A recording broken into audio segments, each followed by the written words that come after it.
Boa noite, senhora. Boa noite, senhor. Amigas, amigos. A gente sempre faz uma conversa assim antes, principalmente quando o convidado é esses caboclos que gostam de contar história boa.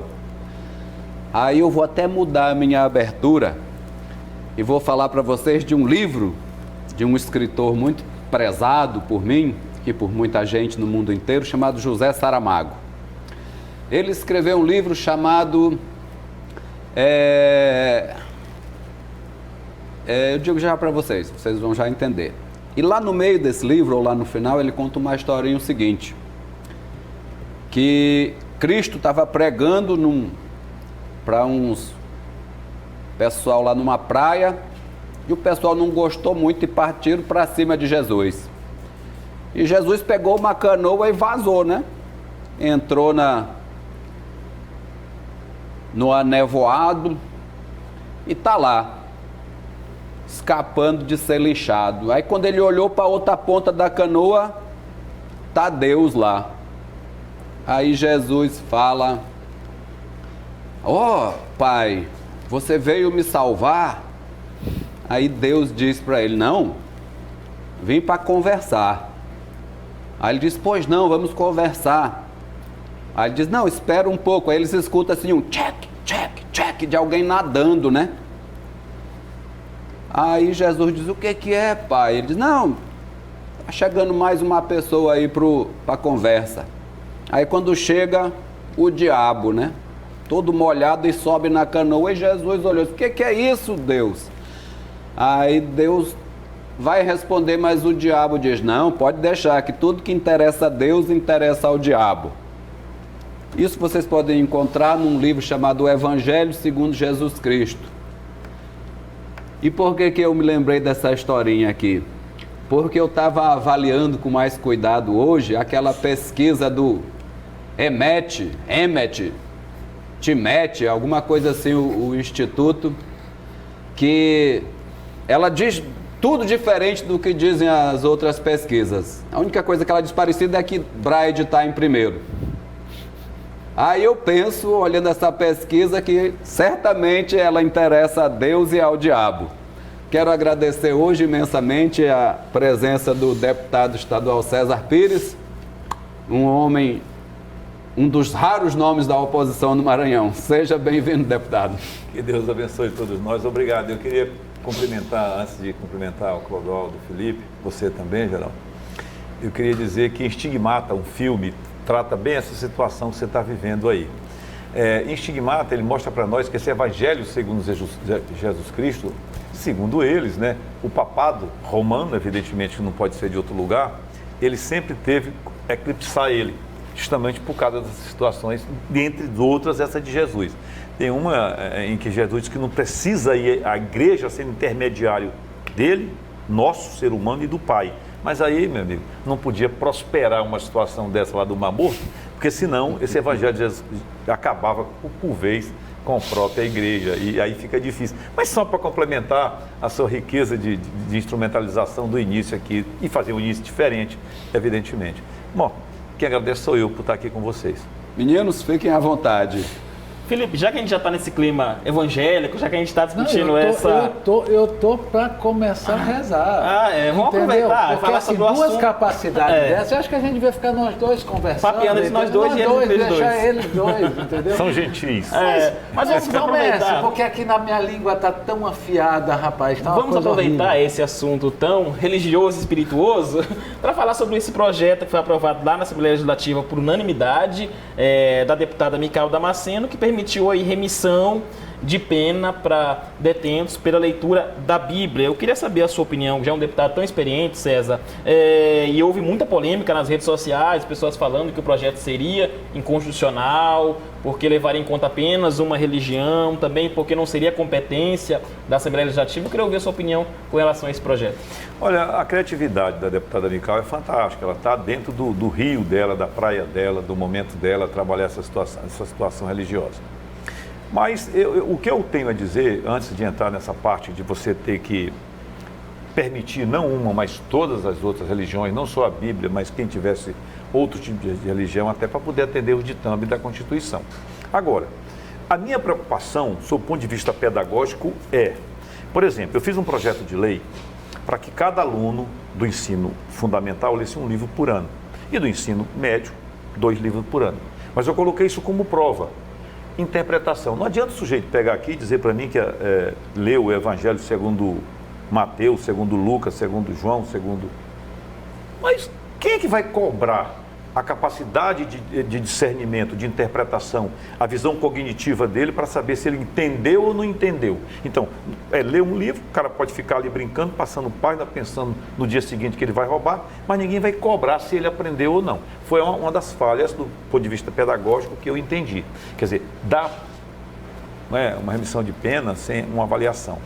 Se o sujeito tivesse um bom desempenho, uma avaliação, e ele ultrapassasse 8 para 10, quem sabe até que ele, dando determinados livros que ele pudesse, não só livros religiosos, mas outros que ele pudesse compreender a sua inserção ou reinserção como ser humano capaz de compreender o valor da sociedade, o valor da família, eu creio que nesse ponto seria bem mais proveitoso do que só colocar o livro por colocar. Mas isso não deixa de ser também uma discussão que a deputada Mical, que eu tenho muito respeito, levantou naquela casa. Eu só estranhei, embora eu não li o projeto propriamente, deputado e meninos, mas eu vi lá o termo, a Bíblia como leitura obrigatória dentro desse projeto. Eu prometo aos senhores, a quem eu devo todo o meu respeito e dedicação, que eu vou reavaliar esse negócio para ver. Porque você colocar a Bíblia ou qualquer outro livro como leitura obrigatória me parece absurdo, né? Aliás, quase toda obrigatoriedade é... Tanto é que nós temos analfabeto à vontade, porque a leitura não é prazerosa.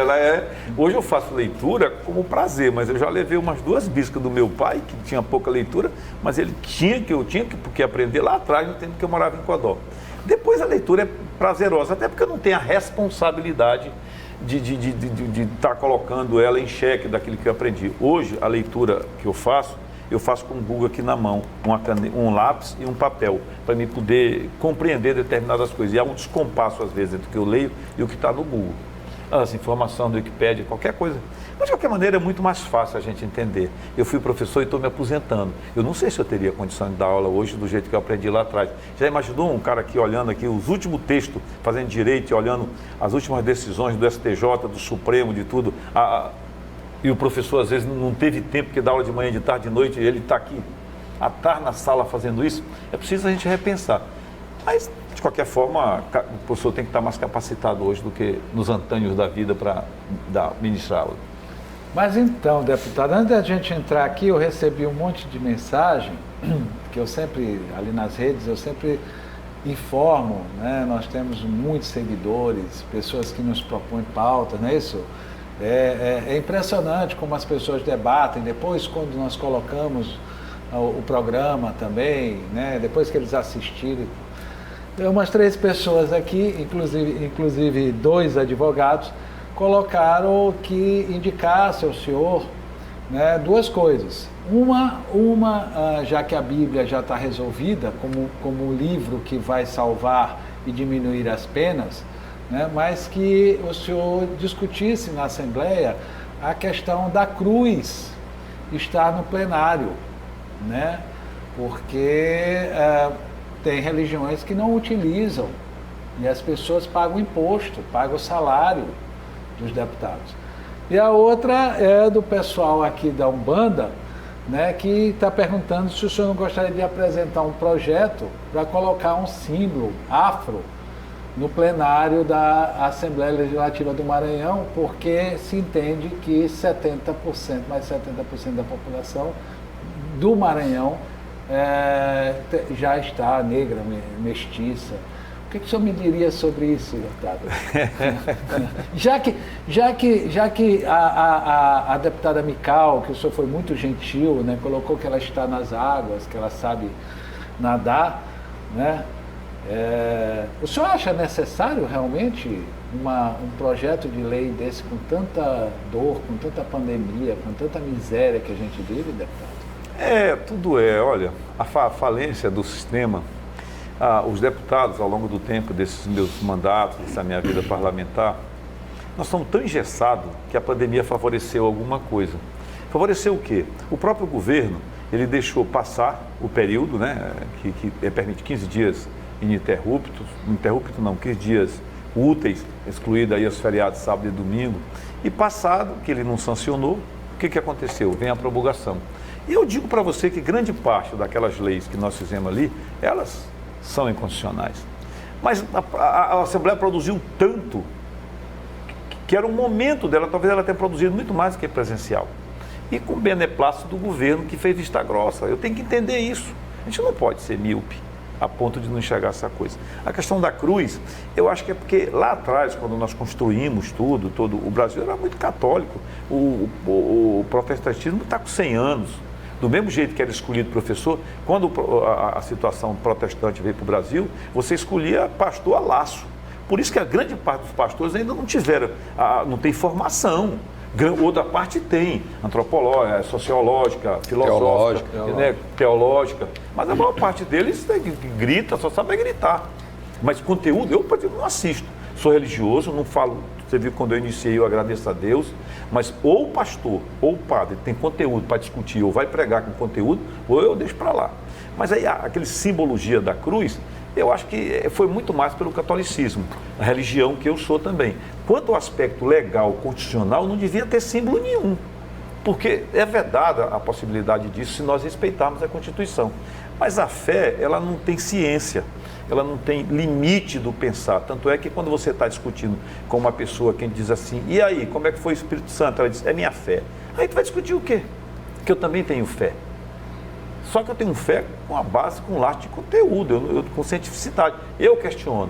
A minha fé, eu tenho fé, mas eu leio livros que permitem eu colocar em dúvida não a minha religião, mas colocar em dúvida o que está posto. Tem gente que lê a Bíblia de forma diferente.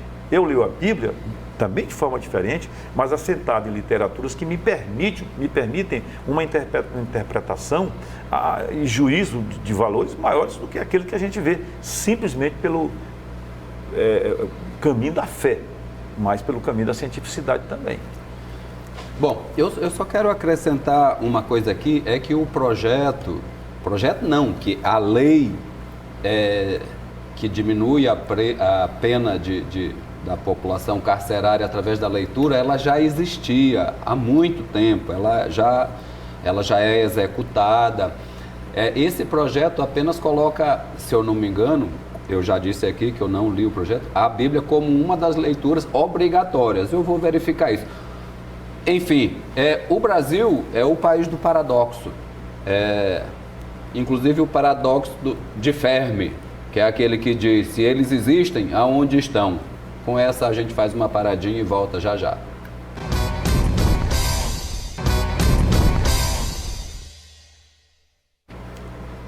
De volta aqui com os analistas.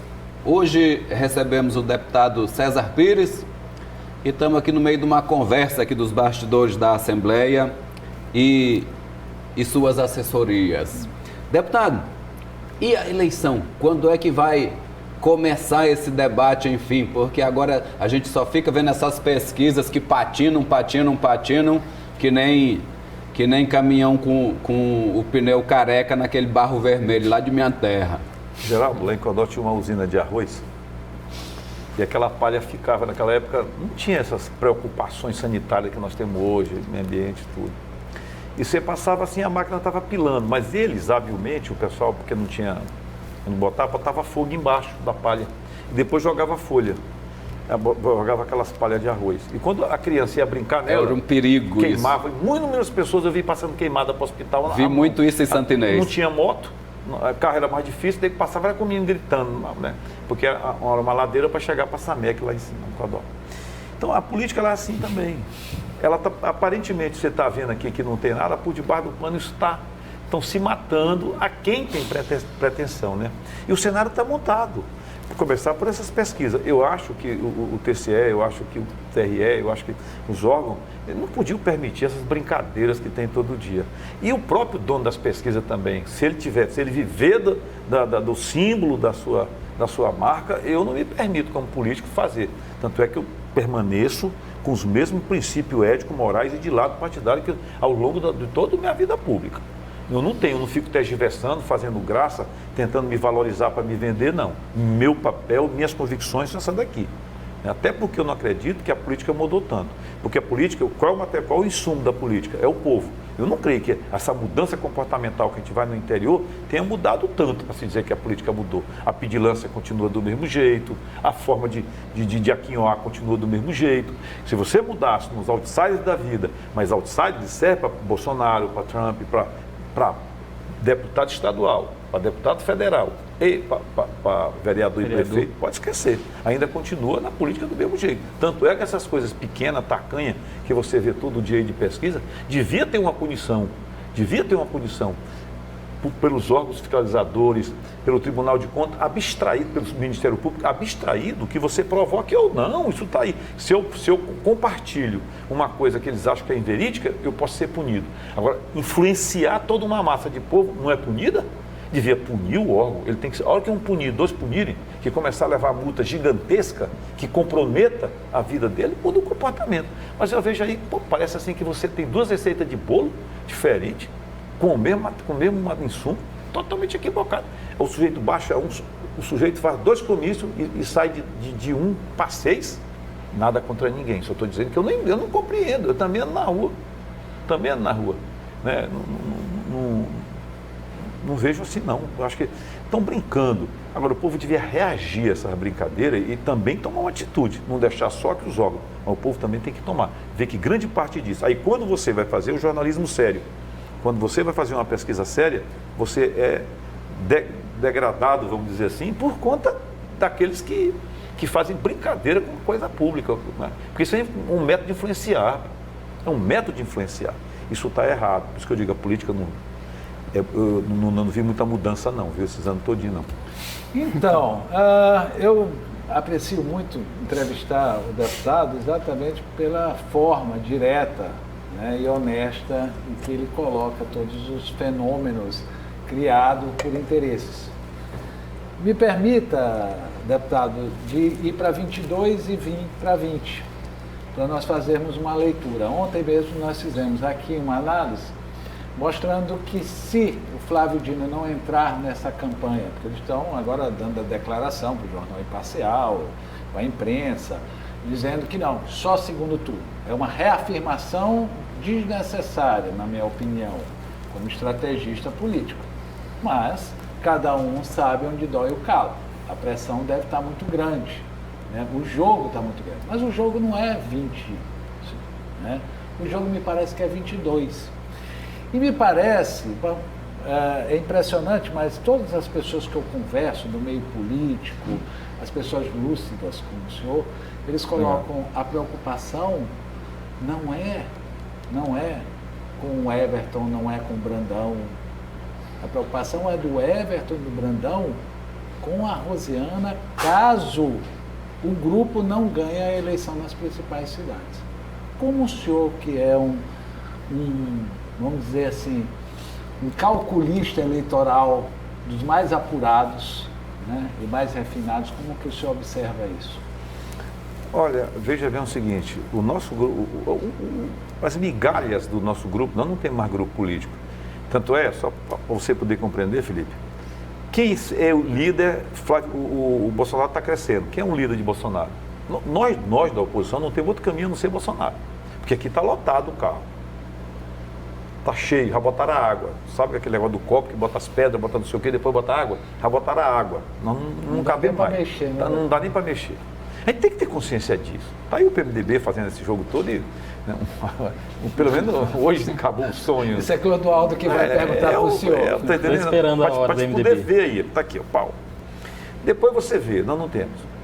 Nós não temos líder a nível de Bolsonaro para poder fazer frente a nível nacional e, consequentemente, criar massa muscular para poder ajudar um candidato a governador. E depois nós temos que nos acostumar com uma coisa. Você tem o Everton e tem o Flávio Dino, leia-se Brandão. E 45% de pessoas que não votam neles. Não votam no governo. 45% de pessoas, aonde eu estou inserido no meu caminho. Tá? Pronto, isso aqui é o fato. Se ele não houver ruptura entre o Brandão e o Everton, houver união, Quem é que vai se aventurar a peitar o sistema? Eu não vejo. Nem o governo federal. Não, o governo federal, a nível federal, ele não tem nem com que o Bolsonaro vai passar aqui, ao longo, com o Roberto saindo do mandato. Não sei se ele vai relar. Eu gosto dele, inteligente, mas precisava fazer coalizão, reunir, ele está num posto maior do que todo mundo. Nesse período todinho, nós não tivemos uma reunião de oposição aqui. Nem com Rosiana, nem com Roberto Rocha, nem com ninguém, nem com os deputados federais, que é onde detém o poder financeiro, que o estadual não tem nada, nem o do governo, nem nós. Então nós não temos, por isso que a briga tem que ser entre eles mesmo, está desenhado, não tem. Não, se eles brigarem, pronto, vai ganhar a eleição. Não tenha dúvida, não tem como a gente ficar imaginando que vamos criar corpo daqui para 22, não tem estado, não tem lastro para isso. Vamos nos iludir, não. Você quer ver uma coisa? Só foi o Neto o Braide ameaçar o grupo do Everett com o Neto, os jornalistas foram todos chamados para conversar, para quê? Me apoia, o resto vocês sabem. E se não tivesse ameaça, ficasse desigual, tinha valorização? É uma coisa somos nós políticos, não tem valorização nenhuma. Você vai por gravidade, Você não vai porque você quer não, porque você acha belo não. É porque você não é doido, você no mínimo, tem lucidez. Vai fazer o quê? Peitar uma máquina, ficar na frente de um trem, porra. Não é um bota para moer. Não, agora, se houver um equilíbrio, a gente vale alguma coisa. Se não tiver equilíbrio, Geraldo, pode esquecer, que não tem nada. Aí pronto. Aí não vale nada. Mas não vale nada por quê? Porque ninguém soube catalisar essa união dos fragmentos desses 45%. Flávio não é unanimidade. Tem município aí que eu vejo as pesquisas, tem 20%, 25%. Está bem aqui em São Luís? Tá. Mas aqui em São Luís é perigoso. Aqui, o índice de consciência aqui é grande. Timon, o governo está perdendo. Imperatriz, o governo está perdendo por pouco, mas está, né, torço até para que o Marco ganhe, que tem uma afeição por ele.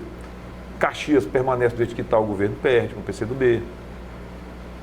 Então, Codó perde, Coroatá perde, Codó é PDT. Me mostra onde o governo lançou o candidato do PCdoB e vai ganhar. O senhor disse, deputado, ainda há pouco, que só sobrou Bolsonaro para vocês. O senhor se alinha com o Bolsonaro? Tranquilo. Acho que está fazendo um bom governo. Viu bem aqui no Pará, a multidão. Está entendendo? O que acontece é o seguinte, o Zema tirou 5.570 pessoas do PT lá em Minas Gerais. Chama para militância, vê se vai. Não é movido pelo sentimento ideológico que não tem. É movido pelo sentimento financeiro que tinha e deixou de ter. Como o PDT aqui. O PDT, quem tem a maior quantidade, deixa sair todo mundo, deixa Brade ganhar e ter coragem, que o João Castelo não teve de tirar todo mundo, para te ver se tem militância na rua. Deixa o Flávio ganhar e tirar a secretaria do PDT, tirar a Detran, tirar tudo, vê se tem militância na rua. Não tem militância com fome, rapaz. Isso é bobagem. Você não precisa ser inteligente, precisa ser observador e ter uma leitura mínima de biografias e de situações da historiografia. Só isso. Se você tiver isso, você vai ver o que acontece. Você acha que nego vai sem um dinheiro de A, de B, de Detran, do PDT, de secretaria do PDT, onde você escolhe a secretária de tudo, que o cara está lá trabalhando, o vereador do PDT, Câmara do PDT, tira para você ver se fica com alguém que é militante. Não tem militância, cara. Tem a barriga vazia que você encontra uma alternativa de ganhar alguma coisa. Aí vai ter militância do PT. Foi a coisa que a Rosiana nunca fez. Nunca encheu a secretaria, nunca encheu essas coisas de militante. Mas se quisesse, tinha feito também. Optou por boi barrica, por não sei o quê, que não é errado, é cultura. Talvez seja até mais sadio. Mas estou te falando que aquilo não gera militância. O que gera militância é lá na zona rural, de você botar aquele negócio de... Né, que todos são importantes. Mas se eu estiver errado, você pode me condenar. Mas a leitura que eu faço é essa. Tirou... Tá aí o Zema, tirei 5, ele disse lá, eu vi a entrevista, 5.570, acabou, não tem mais bandeirinha, não tem negócio de PT, não tem negócio de Lula, não tem mais de 13, não tem mais nada. Não sou contra ninguém, não sou contra Lula, só estou te falando como o sistema funciona. E você tira, você não criou, você extraiu da leitura, e não foi caráter cognitivo não, interpretativo não. É só dizer assim, 2 mais 2 são 4, tu não tem o que discutir, tá lá. A militância existia porque era pago, quando tirou acabou a militância, pronto. Enfim, eu me lembro de uma militância muito antiga, que era uma militância da época que os estudantes faziam militância, que eu também não tenho visto, né, Felipe Clodoaldo? Vamos para o nosso intervalo, voltamos já já.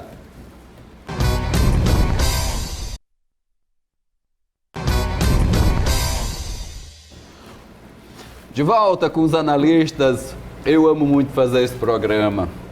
E acho que eu passo isso por tanta gente aí. Eu sou um homem de supermercado, Clodoaldo, todo mundo sabe. Eu não tenho empregada. Quem lava meu banheiro sou eu mesmo há muitos anos.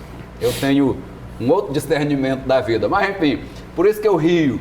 Quando a gente conversa aqui, a gente às vezes discorda nas coisas, mas nós temos uma dialética, viu, César Pires? Deixa eu lhe perguntar, deputado. E o Adriano? Outro dia o senhor deu o seu apoio à pré-candidatura dele. Como é que tá? Tão firmes? O Adriano pontuou bem aqui na pesquisa do Timete. Mas tem pontuado bem todas, sempre Gostado desse negócio do Timete, meu filho, né? O Adriano, ele é o presidente, eu sou o vice. E a gente tem uma simbiose muito forte das ideias, né? A gente trabalha. E ele não carrega aquela vaidade do nome, né? Quando eu me entendi, eu tinha até medo de encostar perto da casa do Sarney, que eu não sabia nem como é que eu entrava. Mas ele, na convivência diária, ele tem se mostrado muito afável, uma pessoa que a gente constrói as ideias juntos, não tem a ideia impositiva, nem minha nem dele, tem a ideia de construção, né, paritária. E antes, domingo ele me ligou, meu líder, ele chama meu líder, vamos marcar a conversão do PV? Bora. E hoje ele me mandou o link já marcando, eu estou mandando fazer o card, já marcando a conversão do PV. E vamos seguir para frente. Não guardamos expectativa de apoio de Rosiana, não guardamos expectativa de apoio do PMDB, tanto é que eu não queria que ele fosse para a reunião do PMDB, quando ele esteve no meu gabinete, Zé, eu não iria. Eu acho que você não deve ir para a reunião. E você tem que pontuar, porque você ainda que pode unir os fragmentos, né, as esquírulas ósseas da estrutura do que restou, muito pouco. Do Rosiana. Muito pouco, vírgula, sempre pontua com muita coisa, às vezes não sustenta.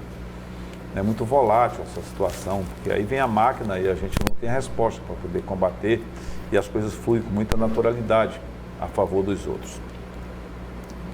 Mas nós não contamos com ela para esse apoio, não contamos com o apoio do PMDB, aliás, vai sair só.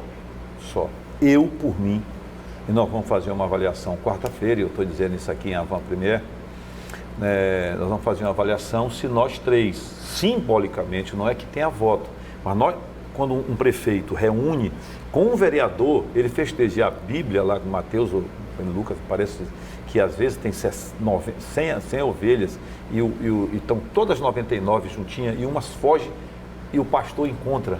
E ele regozija-se muito mais com aquela que encontrou do que as 99 que já permaneceu. Então eu por mim, nós nos faríamos essa reunião e direcionaríamos a voz e a nossa para um candidato só aqui no Maranhão. Tanto eu, quanto o Hélito, quanto o Adriano. Nós já começamos a construir essa possibilidade, começamos a discutir essa possibilidade de convergirmos tudo para dentro de uma pessoa só. Um candidato só a prefeito de São Luís. Que pode não ser nem Adriano nem o Hélito, pode ser um terceiro unido todos nós em torno dessa causa. Pode até ser um desses que estão no chamado consórcio do governo, César, ou seria Braide, já que... Não, há uma tendência muito mais, honestamente, de ir para Braide, se fosse um caso de... Porque ele quer ou não, o Madeira, Braide, assim, numa situação que eu acho que criaria um ponto de equilíbrio. Engraçado como Madeira agrada a todos. Circula né? por todos os grupos, né? Todos os grupos, né? Tem um porque comportamento... ele liga, o comportamento dele, olha, se você liga para as pessoas, até mesmo para um jornalista, para um blogueiro, se você liga, bate um papo com ele, toma um lanche, até para escrever contra ti, ele escreve. Mas se ele puder tirar uma canetada maior, ele tira, não por dever, por obrigação, mas por sensibilidade. O Madeira consegue te ligar, consegue marcar audiência, consegue, sabe? Eu disse, olha, Madeira, conversa com o Adriano, ele foi, conversou, ele não se faz de rogado, entendendo? Eu acho que ele tem um bom conhecimento, seria um bom candidato a governador para o futuro, com a gente da oposição. Resta saber se ele quer se libertar das amarras, porque ele não podia ficar no partido de governo. Se ele não sair dessas amarras de um partido governista visceralmente ligado ao governo, ele não consegue crescer. Não consegue crescer. Estou dizendo isso porque ele será sempre um apêndice. E ele tem que se libertar dessas amarras. Tem que ser é como o Otelino, ele tem que sair do PCdoB, de um partido onde ele possa ser o protagonista. Se continuar dentro do partido, não consegue. Não estou tenho o maior respeito por ele, nos damos muito bem. Estou te falando, analisando os caras que estão de ponta, né, na frente. Então, eu acho que se o Madeira quisesse assumir com Rosiana, assumir com a gente o papel de oposicionista, a gente ia com ele. E ele, como ele é novo, como ele tem um bom conhecimento, como o Madeira tem um timbre de voz bom, tem um bom discurso, faz uma boa união de ideias para poder gerar um fato, eu não teria a menor dúvida de que ele seria um candidato. O problema é atrelado ao governo.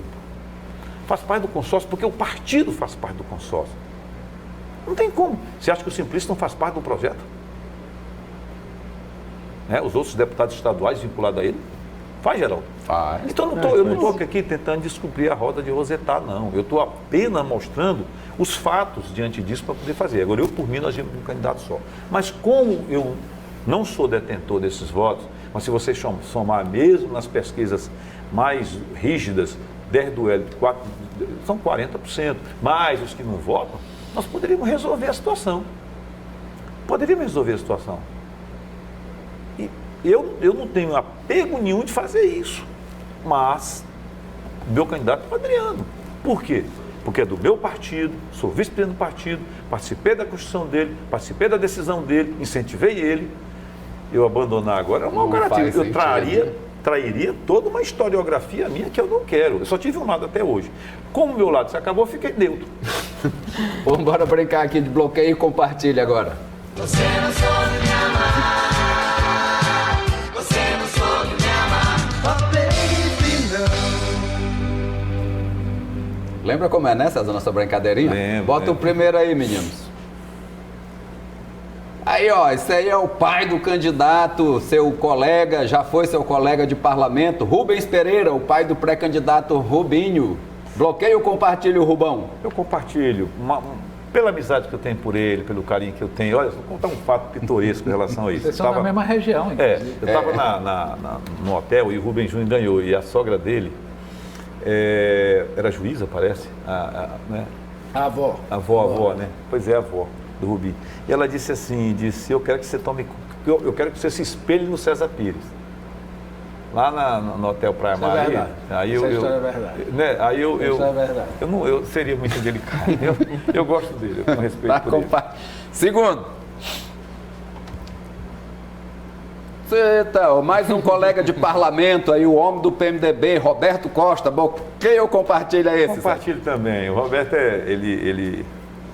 Mas ele Andaram tendo atira umas muito. rusgas aí, hein? Mas ele atira, não atira? Não. Vocês são da época do Orkut, ele no Instagram. E aí, César? Mas eu compartilho, é uma questão assim. Mas esse mais quer dizer o que, César? Não, ele lançou, ele disse assim que eu era saudosista do governo. Eu disse que a gente não tem saudade daquilo que não se tem. Não posso dar o saudosismo do que não tem. Eu digo, eu não tenho saudade do Detran, da Funasa, da CEDEL. Eu não tive. Então, não sou problema. Diz pra ele lá. Ele tá lá no coisa.